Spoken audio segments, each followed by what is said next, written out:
Ever wondered why your beautiful wooden floor suddenly has gaps? It might be more than just an aesthetic issue. Seasonal humidity changes can cause your floorboards to swell and shrink, leading to those annoying gaps. Poor installation techniques can also be a culprit, especially if the boards weren't spaced correctly during installation. A weak or shifting subfloor can create uneven pressure, resulting in gaps or separation over time.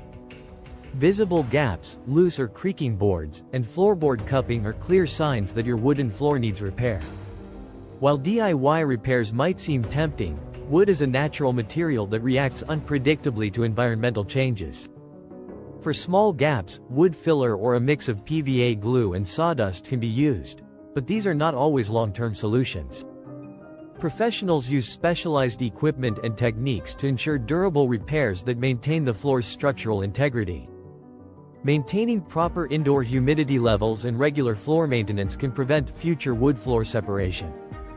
Hiring a professional can save you from hidden costs and risks associated with improper DIY repairs, ensuring your floor remains beautiful and sturdy.